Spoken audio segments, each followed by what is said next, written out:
Are you guys ready for Paul? Paul!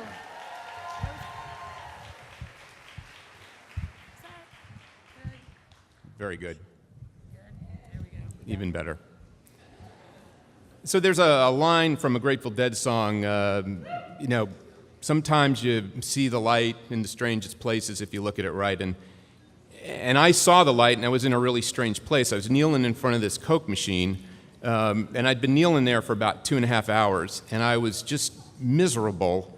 I was frustrated. I was lonely. I wanted to go home. I wanted to see my girlfriend. I was away at college, freshman year, 1,000 miles away, and I just realized at that point in time that some things needed to change in my life. Now, you're probably wondering, what the hell are you doing kneeling in front of a Coke machine for 2 hours? I had attempted to remove a bottle of soda from this Coke machine by snaking my hand up inside it. And I was actually pretty good at this because I had relatively thin wrists, and I could get my hand in there and I could push the bottles up, and you twist it and you pull it down. But there were too many bottles in this particular machine, and I stuck my hand up there and I got it in and I couldn't get it out. And it was like one of those Gordian knot things where you're pulling and it's like just getting tighter and tighter. So my friends decided they would try some things. They shook the machine. That just made the rest of the soda sink down more, and my hand got stuck. They put 15 cents in, which is what a Coke cost back then, hoping that it would dispense my hand. And that didn't work. And so I was forced at that point in time to sort of fall on my sword and call the guy that has the key to the machine to get me out. Now, this was going to get me in trouble with the dean because I was stealing a 15-cent bottle of Coke out of the soda machine. But as I sat there waiting for this guy who never showed up, it was torturous. And what was torturous was just sort of thinking about all that had happened in this semester. And it had been for me an amazing experience. I'm away from home. I was 17 years old. I'd gone to my first Grateful Dead concert. Obviously, I was impressed by them. I had gone skinny dipping with 4 girls, me with 4 naked girls. It was like I'd died and gone to the coal mine lake. But I had also lost my virginity. And this was, I thought, actually a very good thing, except for the fact that I did not lose it with my girlfriend, Eileen, who was back in New York. I lost it with this older woman, Barb. She was 20, I was 17. And it was one of those innocent situations. It starts out with somebody giving you a back rub, and then it's sort of a front rub, and then it's a little further down rub. And then, the next thing you know, you really like having sex with Barb, this older woman. And you know that you shouldn't because you're really in love with Eileen, but you really like having sex with Barb. And Barb, I have to give her credit. She realized immediately that I needed practice, which I was completely good with. We could practice and whatnot.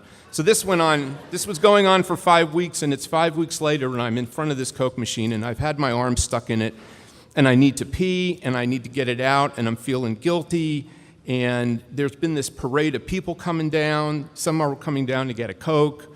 Others are coming down, which they couldn't get. Others are coming down, to give advice. Have you tried dispensing your hand? And it's like, yeah, we tried that already. Have you tried shaking the machine? Yeah, we've tried that already. And then there was just the group of people that would come down because they wanted to see who the stupid freshman was that had their hand stuck up in it. And somebody came down and suggested, because I was complaining about needing to pee, that maybe they should get a bottle. And I thought, well, okay, that might work. And then I realized, I know what I'm going to get in trouble for with my hand in the machine. I'm not sure what I'm going to get in trouble for if I'm trying to pee into a bottle and someone comes and finds me. I mean, I don't know what that would look like.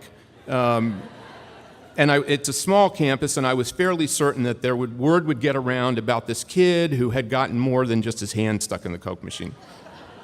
So it's been 2 hours, and we decided maybe the thing to do is lay the Coke machine over on its side. If we did that, take the weight off, and I could pull my hand out.